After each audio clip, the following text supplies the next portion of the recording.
Pa. Oo. Sige, higa ka sir. Ilang buwan na yan? 5 months. 5 months na? Ano ka? Normal na tapilok o nalaglag ka? Basketball. Okay, good. Pero 5 months na, ganito pa rin. Oo. Itsura, oh. Halos doble pa rin. Namamaga pa talaga siya. Ibig sabihin nito, kahit anong hilot mo, siyempre, posible naman sa 5 buwan na yun, hindi mo yung hinaplos-aplos. Ano siya O talaga? pina-adjust. Na ganyan siya. Pinahilot po yan. Pinahilot na, huwag nyo sabihin kung saan, ha? Baka mamaya may kilala rin yung naghilot.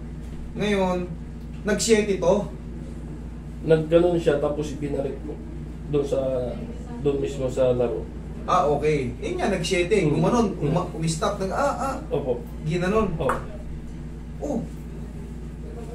Hindi niya na perfect. Sino nagbalik? Yung kasamahan ko lang din sa laro. Ah, okay. Kasi pagka ano yun, hindi naaabot na ano eh. May mga, nakita mo yung may shete dito, nag-viral yun. Nag-champion pa sila sa basketball. Kasi nakalaro ka agad mga ilang araw lang, 4 na araw nakalaro.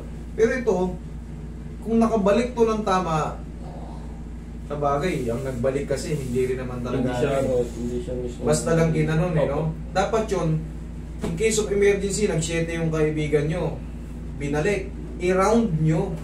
Hindi niya. I-round nyo bakit? Kasi para sakto, dudulas yun sa tamang laruan niya. Kasi kung binalik mo lang ng ganon, siyempre ikaw, gaganong-ganong ka na nun. Gaganong-ganong ka na nun. Nung umuwi ako, nilakad mo. Wala, mamamaga na yun. Pero kailangan, pwede mo naman siya ilakad, pero kumbaga may gabay na.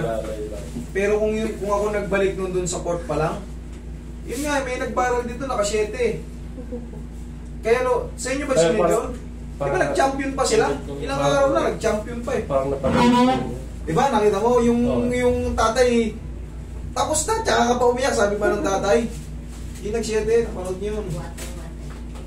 Nag-send sa amin ng video, tuwan-tuwa kasi kakuya ko yung ano eh. Kakuya ko sa Eagles yung daddy niya. Sabi niya, Master, nag-champion pa sila oh. Salamat. Kasi ano yun eh, malaking bata eh. Malakas eh. Kaya pinipilay talaga eh. Pag malakas ka sa court, pilayin ka talaga.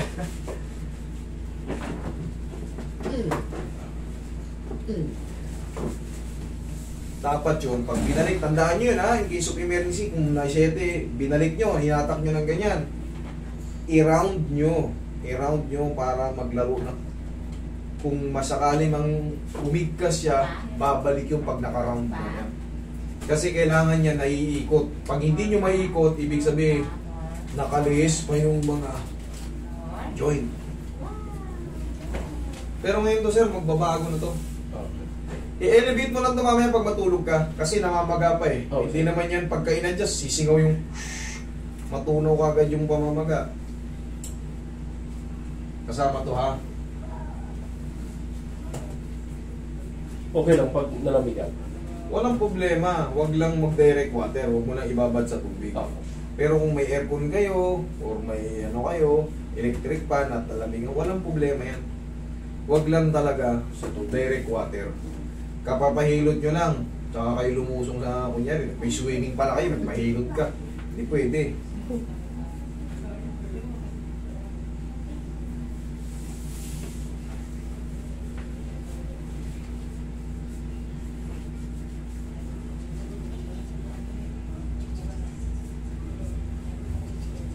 Ganito yung sinasabi kong elevate, sir. Pengin sa unan. Ganyan ha. Kasama to. Yan ang tamang elevation ha. Kasi pag inalis mo to, pag gising mo, yung tuhod naman ang masakit sa'yo. Kailangan, yan. Yang magang-maga na yan, umuupa na yan. Okay? Testingin mo muna. Stamp mo, tignan mo bago lalo sumakit. Check mo.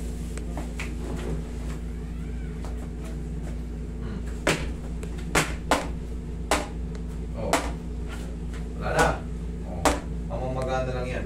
Yan ang tamang pagbalik. Kasi dati pag upo ako ganyan matagal. Tapos pagtatay, nahihirapan ka. O ngayon, masakit din. Hindi naman. Okay na. Okay na ha. Siyempre, thank you. Sige, thank you Lord.